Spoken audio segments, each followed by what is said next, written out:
Bonjour YouTube, j'espère que vous allez bien. Moi écoutez, ma foi, ça va très bien puisque je vous retrouve aujourd'hui pour une nouvelle vidéo. On va parler de la caméra d'action d'Insta360. Attention, hop, la One Air avec le module capteur 1 pouce. Pour commencer cette vidéo, je tiens déjà à remercier les boss, les boss du game dans la photo et dans la vidéo. C'est bien Miss Numérique qui m'ont permis de tester cette caméra qui m'a toujours énormément intéressé. J'en entends beaucoup parler, j'ai vu plein de vidéos dessus, mais j'ai jamais eu l'occasion réelle de l'essayer. Et bien aujourd'hui, c'est chose faite puisque je vais vous délivrer mon test complet sur cette caméra avec le module 1 pouce. Je le répète parce que vous allez comprendre pourquoi. Cette caméra est totalement modulable. Avant de commencer, n'hésite pas à venir rejoindre mon Discord qui est dédié à la photo, à la vidéo et au drone, mais aussi à venir me rejoindre sur Twitch. Je live plusieurs fois par semaine, donc n'hésite surtout pas à venir passer un petit coucou. Avant de vous parler en détail de la partie photo et vidéo, je vais vous parler de la caméra en général. Insta360 est une marque chinoise et ils ont sorti une caméra d'action qu'ils ont appelée One Air, et moi j'ai la One Air avec le module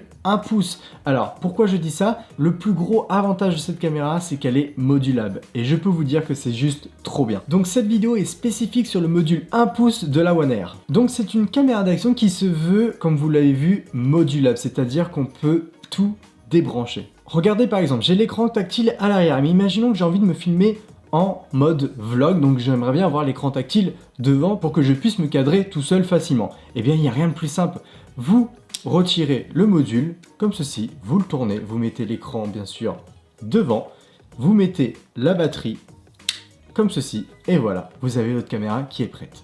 Et donc le module capteur 1 pouce, c'est cette partie-là. Et en fait, vous pouvez acheter séparément le module 4K. Vous pouvez acheter par exemple un module 360, donc pour faire des vidéos en 360 degrés.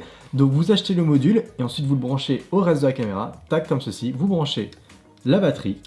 Hop. Et voilà, vous avez votre caméra. Alors là, bien sûr, pour cette vidéo, j'ai eu qu'un seul module. Mais si, imaginons que j'achète le module 360, eh bien, je vais pouvoir l'acheter séparément et l'échanger contre le module capteur 1 pouce autant de fois que je veux. Et tout ça sur la même caméra. Et ça, franchement, c'est le gros plus de cette caméra, c'est qu'on peut faire tout ce qu'on veut avec. Mais vous allez me dire, vu qu'il est facilement modulable, il ne doit pas être étanche. Faux, il est étanche jusqu'à 5 mètres. Alors c'est pas beaucoup 5 mètres, mais c'est largement suffisant pour plonger dans la piscine, pour aller en bord de mer, voilà, pour aller n'importe où dans la mer, sauf si on veut faire de la plongée, là, il va falloir acheter un boîtier spécifique, comme toute caméra d'action, bien entendu. D'ailleurs, je l'ai testé dans l'eau quand je suis allé promener Fira, et je peux vous dire que j'ai eu aucun problème avec la caméra. Par contre, très important, je vous conseille fortement de bien la sécher. Pourquoi? Parce que si elle est encore trempée tout autour, et si par exemple vous enlevez la batterie, eh bien il y a les connectiques qui sont ici. Parce que si l'eau touche les connectiques, je pense pas que la caméra va aimer.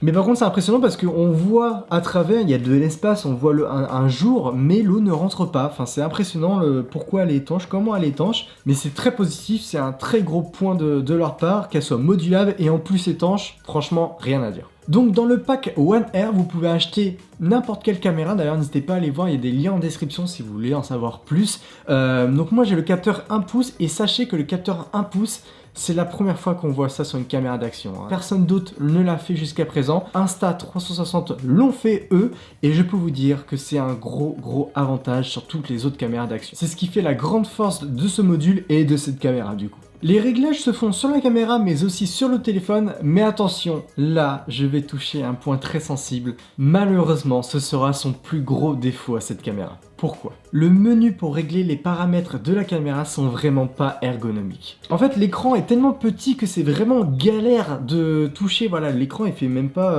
2 cm par 2 cm, donc c'est plus petit, c'est aussi petit que mon Apple Watch. C'est même plus petit que mon Apple Watch. Donc pour vous dire que l'écran est vraiment très petit. Vu qu'il est trop petit, on va aller sur l'application de notre téléphone Insta360 pour effectuer les réglages. La caméra se connecte en même pas moins de 5 ou 10 secondes sur notre téléphone. La connexion est super rapide. On a une vision en temps réel de ce que voit la caméra et on a accès à tous les réglages possibles qu'on peut effectuer sur cette caméra via notre téléphone. Ça, c'est super cool. Sauf que l'application, elle est vraiment très gourmande en batterie. Pour vous dire, en 1h30 d'utilisation, mon téléphone est tombé de 100% à 0% de batterie. Il était chaud comme la braise. Quand je vais sur d'autres applications, comme par exemple YouTube pour regarder des vidéos, ou même Twitch, et bien mon téléphone, il descend pas aussi vite la batterie. Là, je ne sais pas pourquoi. Est-ce que c'est la connexion avec la caméra? J'en sais rien. Mais en tout cas, l'application bouffe la batterie comme jamais. Donc en 1h30, j'avais plus de téléphone. Du coup, je pouvais plus vraiment régler ma caméra. J'ai dû le faire sur l'écran tactile. Mais je galérais, du coup je perdais du temps, etc.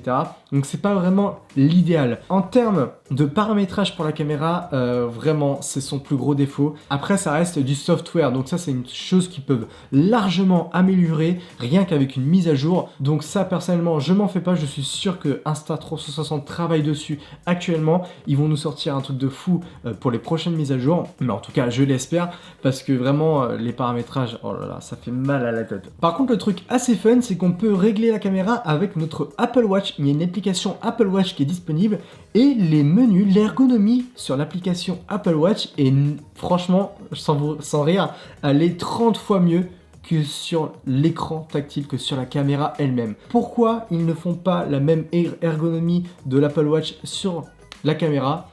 Je ne sais pas. C'est un conseil que je vous donne si vous me regardez Insta360. L'ergonomie sur votre Apple Watch, elle est incroyable. Pour régler la caméra via l'Apple Watch, c'est super simple d'utilisation, c'est rapide. Bah, faites la même chose sur cet écran tactile, c'est la même taille. C'est exactement la même taille. Donc faites la même chose, s'il vous plaît, parce que là, sur l'écran tactile, c'est pas possible. C'est vraiment pas possible. La façon dont c'est présenté, la façon dont c'est mis en place, non, arrêtez tout, c'est pas bon. Bref, mon expérience utilisateur sur l'ergonomie des paramétrages de cette caméra n'est pas du tout satisfaisante, malheureusement. Mais ça, c'est juste une question de mise à jour. J'espère que Insta360 va se pencher dessus pour offrir une expérience beaucoup plus simple, beaucoup plus pratique que celle proposée actuellement. D'ailleurs, petit fun fact, la caméra ne propose que 4 langues. Hein. Il propose 3 langues asiatiques et l'anglais. Donc j'espère que vous êtes à l'aise avec l'anglais, parce que vous n'avez pas d'autre choix.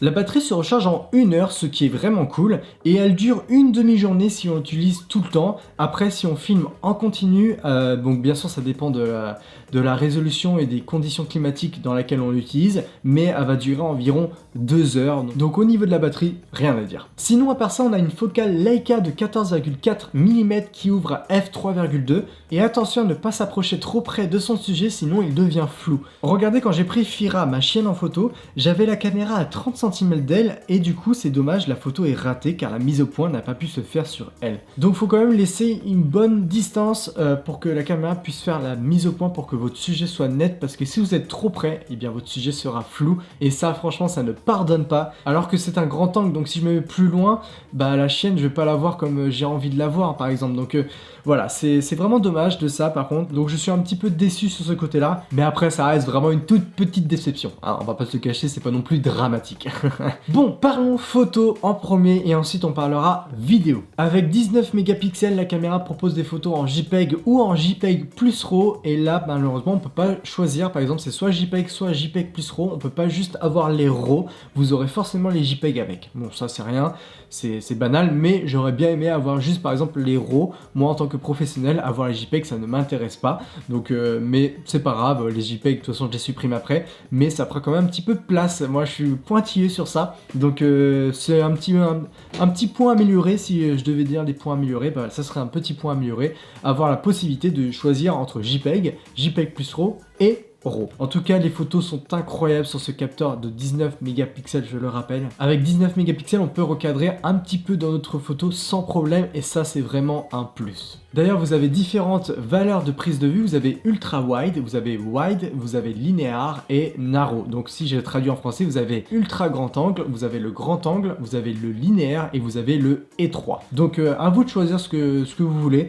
Les 4 modes sont disponibles en JPEG et en JPEG plus RAW, donc pas de souci là-dessus. Et en termes de réglage, on a la possibilité d'avoir une priorité à l'ouverture, une priorité à l'ISO, et bien sûr d'avoir le mode manuel et le mode bien sûr automatique. On peut régler les balances des blancs comme on veut, soit en automatique ou soit manuellement, avoir une balance des blancs fixe. Vous avez plusieurs modes en photo. Vous avez le mode standard qui fait de très belles images. Voici d'ailleurs un exemple de photo sans retouche avec le mode standard. Les couleurs sont vraiment belles, la photo est nette. En bref, rien à dire, satisfait. Le mode HDR quant à lui est vraiment sympa. Grâce au capteur 1 pouce, il gagne beaucoup plus d'informations dans les basses et les hautes lumières, ce qui fait qu'on obtient une belle photo HDR sur une caméra d'action. Le mode timelapse qu'on va appeler intervalle, car vous avez un autre mode timelapse en vidéo aussi. Je vous avais dit que les menus étaient compliqués. Donc le mode intervalle, on va pouvoir choisir l'intervalle entre chaque photo pour pouvoir ensuite créer en post-production notre timelapse. D'ailleurs, si vous voulez savoir comment faire un timelapse de A à Z, je vous invite à aller voir ma vidéo sur les timelapses où je vous donne tous les secrets pour réaliser des timelapses parfaits. Le mode bracketing qu'ils ont appelé Burst va prendre 3 photos avec des expositions différentes pour qu'on puisse les fusionner derrière en post-production, ce qui donne ce résultat. Le bracketing sur cette caméra est vraiment sympa, il est très réussi. Et si vous voulez savoir comment on fait du bracketing, eh ouais, il y a beaucoup de contenu sur ma chaîne quand même. Et pour finir, vous avez le mode rafale qui est quasiment inexistant. Pourquoi? Car déjà vu que les menus sont déjà très compliqués, le mode rafale c'est aussi le mode burst. Mais juste avant je vous ai dit que le mode burst c'était le bracketing? Eh bien c'est la même chose. Je vous ai perdu? Moi aussi je me suis perdu. Voilà, ça vous donne un petit exemple de sa complexité en termes de réglage sur le menu. Je n'ai toujours pas trouvé, après avoir testé la caméra, comment on fait pour savoir si on fait du bracketing ou si on fait des photos en rafale. Et je peux vous dire que je m'y connais très bien en photo et en vidéo. J'ai au moins 4 ou 5 caméras d'action chez moi, bref, je connais très bien ce milieu. Et là, franchement, je n'ai pas su trouver, j'ai regardé des tutoriels sur internet et j'ai forcément pas les mêmes menus parce que les vidéos datent d'il y a 1 an ou d'il y a 6 mois. Ils ont fait des mises à jour entre temps. Donc compliqué de trouver comment savoir si on est en mode bracketing ou en mode rafale. Voilà, je ne sais pas. Et la rafale, c'est 9 photos en 3 secondes. C'est vraiment pas top. Surtout pour une caméra d'action, c'est la base de capturer une action en photo. Alors il capture 9 photos en 3 secondes, mais les 9 photos sont en JPEG plus RAW. Alors je comprends pourquoi il n'y a que 3 photos par seconde, parce que c'est du format RAW, donc le temps qu'il enregistre et tout c'est compliqué, mais au moins proposer un mode rafale peut-être juste en JPEG, où là on pourrait atteindre, je sais pas, 25 photos en 1 seconde par exemple. Là ça serait vraiment beaucoup plus intéressant. Pour une caméra d'action, ne pas proposer un rafale meilleur que ça et de ne pas avoir accès à plein de réglages au niveau de un rafale de photos, non, ça c'est vraiment une grossière erreur. Donc ça c'est un point très négatif sur cette caméra, c'est que le mode rafale est quasiment inexistant malheureusement. Et enfin vous avez le mode nuit, donc vous pouvez faire des photos de nuit et apparemment elles sont incroyables, surtout avec le module capteur 1 pouce. Moi malheureusement je n'ai pas pu essayer, donc je peux pas vous montrer des exemples de photos parce que je n'avais pas de ciel étoilé. J'aurais aimé avoir un ciel vraiment très beau étoilé pour vous faire vraiment une très belle photo, mais vu que j'avais vraiment que du mauvais temps chez moi en ce moment, voilà, j'ai pas pu faire de belles photos de nuit malheureusement, mais je vous promets que vous l'aurez dans ma vidéo où je vais comparer cette caméra avec la Hero 9 Black de chez GoPro. Ça va arriver bientôt. Maintenant parlons vidéo. Et là, ça va être super intéressant. Déjà, parlons du fait qu'on peut choisir le codec entre H264 et H265, ce qui est vraiment un très bon point. Il enregistre les vidéos avec un débit de 100 mégabits par seconde, ce qui est génial. Et vous avez la possibilité de vous mettre en mode automatique ou en mode manuel. Jusqu'ici, ça va. Avec le module capteur 1 pouce, vous avez la possibilité de filmer jusqu'en 5,3K à 30 fps, en 4K à 60 fps, en 2,7K à 60 fps et en 1080p à 120 fps. Cependant,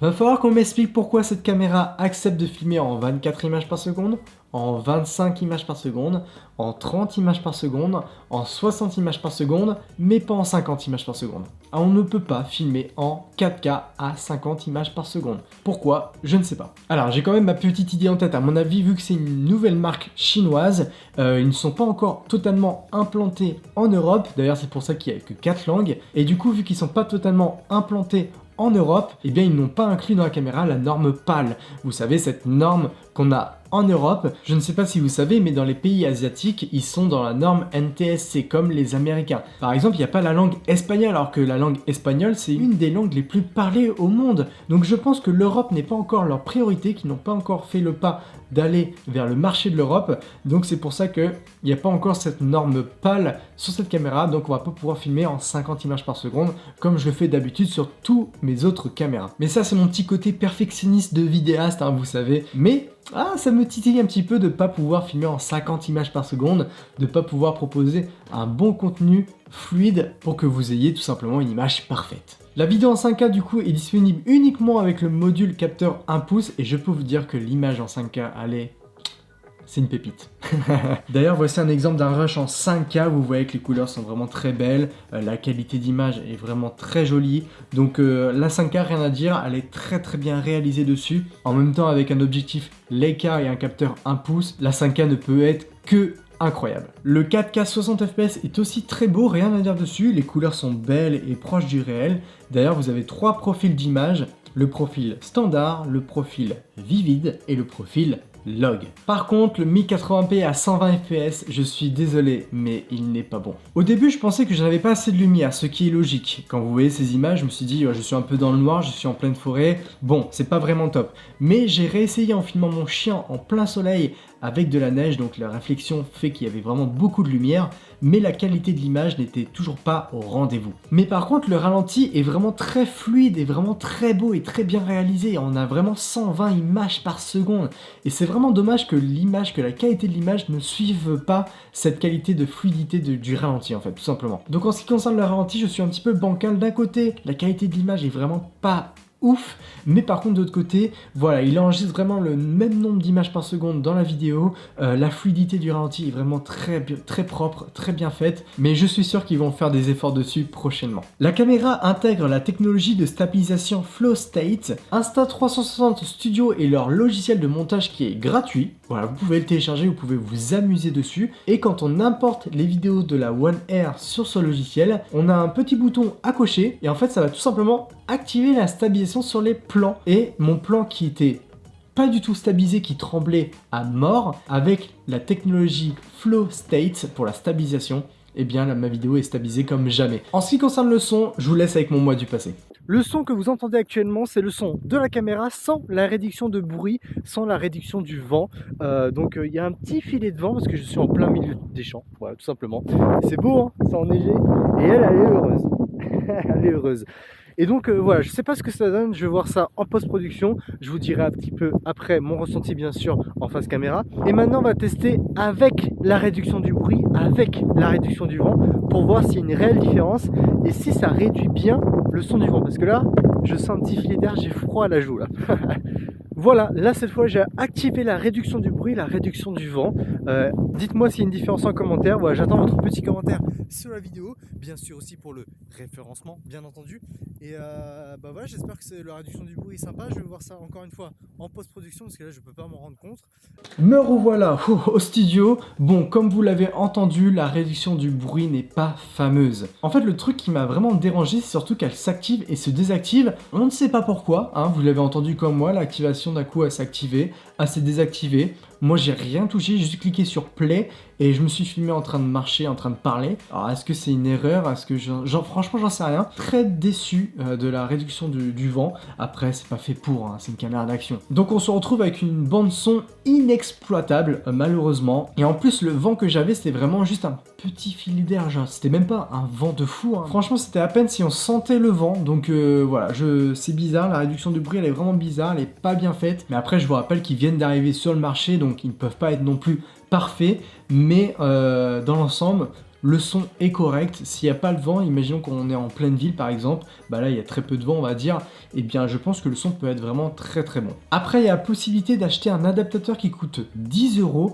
qu'on va pouvoir brancher en USB-C. Sur l'adaptateur on va pouvoir brancher un micro, et du coup vous allez pouvoir mettre soit un micro cravate, ou bien alors mettre un micro, par exemple le Rode que j'ai actuellement sur cette caméra, pour avoir un meilleur son. Donc ça c'est un gros plus de cette caméra, c'est qu'on va pouvoir brancher des micros dessus pour pas cher. Et le truc qui est génial, et franchement ça c'est un gros plus, sur cette caméra on peut brancher des AirPods. Du coup quand on parle, bah, c'est les micros des AirPods qui est enregistré dans la vidéo. Toutes les caméras d'action devraient le faire, donc ça c'est vraiment une fonctionnalité que j'ai découverte et qui est hyper cool. C'est pas un son non plus de dingue, mais c'est un son qui est beaucoup plus correct que le son natif de cette caméra. Donc ça peut être une solution les AirPods, pensez-y si vous en avez. Et vous avez le mode timelapse. Vous pouvez choisir le délai entre chaque photo, mais c'est tout. Après c'est tout, après vous laissez faire la caméra et à la fin elle va vous donner non pas plein de photos, elle va vous donner tout simplement une vidéo, le timelapse entier. Donc il n'y a pas de travail à faire, c'est vraiment le mode timelapse simplifié, hein, il y a deux modes de timelapse, soit le mode photo, soit le mode vidéo. Si vous voulez vraiment travailler votre timelapse, le mode photo avec les RAW, très important. Et si vous n'avez pas envie de vous prendre la tête, vous choisissez le mode vidéo, vous faites votre timelapse, vous le publiez sur les réseaux sociaux et puis basta. Et il y a un mode qu'on appelle le mode time shift. Alors en vrai c'est le mode hyperlapse. Alors ce mode je l'ai malheureusement pas pu l'essayer, mais vous l'aurez dans ma vidéo comparative avec la GoPro Hero 9 dans quelques semaines. Alors on peut aussi commander vocalement la caméra, mais on n'a que 5 phrases de disponibles, et bien sûr soit en langue asiatique ou soit en anglais. Et là je peux vous dire que c'est assez drôle parce qu'il va falloir avoir un très bon accent. Si vous avez l'accent français, c'est mort, oubliez ça. Donc vous avez en premier lieu Start Recording, donc c'est pour commencer un enregistrement. Vous avez Stop Recording, donc c'est pour arrêter un enregistrement. Vous avez une troisième phrase qui est Take a photo, donc prendre une photo bien évidemment. La quatrième phrase c'est Shut down camera, donc là c'est pour éteindre la caméra tout simplement. Et la dernière c'est Mark that, mais c'est tout. C'est tout, il n'y a que 5 phrases et il faut bien le dire parce que moi le take a photo, j'ai pris des fois mes meilleurs accents anglais, mon meilleur accent français, j'ai jamais réussi à prendre une photo avec la commande vocale. Jamais. Je crois qu'il comprend pas ma phrase. Il comprend pas. Je crois qu'il comprend pas mon accent. J'ai un accent qui doit être haché.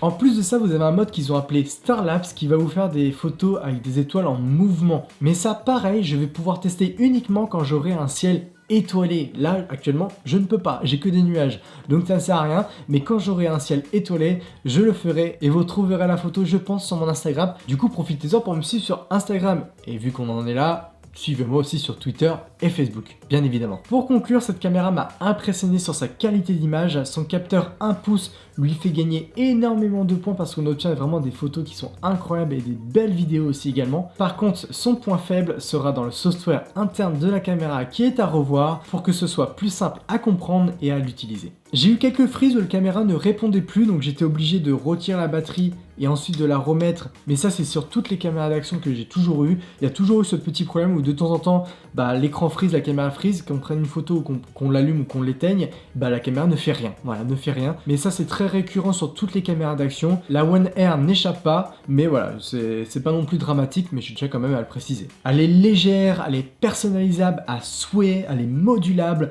Bref, c'est une caméra qui est vraiment parfaite pour vos vacances, pour vos sessions sportives. Et si vous souhaitez en savoir plus, je vous mets des liens en description. N'hésitez pas à être curieux surtout. Et si vous avez la moindre question sur cette caméra, je serai ravi de vous répondre en commentaire. Donc n'hésitez pas à lâcher votre commentaire déjà pour le référencement, ça m'aide beaucoup. Et puis je serai ravi de répondre à vos questions aussi notamment. Vous pouvez aussi me les poser sur les réseaux sociaux, sur Instagram, Twitter ou même Facebook. Voilà, cette vidéo review de cette One R avec le module capteur 1 pouce de Insta360 est terminée. Si elle vous a plu, le petit like, bien évidemment, pensez au petit like, ça m'aide énormément sur YouTube. D'ailleurs, petite anecdote, 60% de mes vues proviennent des personnes non abonnées à ma chaîne, donc pensez à vous abonner à la chaîne, c'est très important. Si vous regardez mes vidéos et que vous vous abonnez pas, ça sert à quoi? Alors, pour la dernière fois, abonnez-vous, c'est important. Pense à venir rejoindre mon Discord et à venir me rejoindre aussi sur Twitch. Tous les liens sont en description de toute façon. Tu vas dans la description, il y a tout qui est marqué. Moi, je vous retrouve bientôt pour une nouvelle vidéo et n'oubliez jamais, c'est en pratiquant qu'on apprend.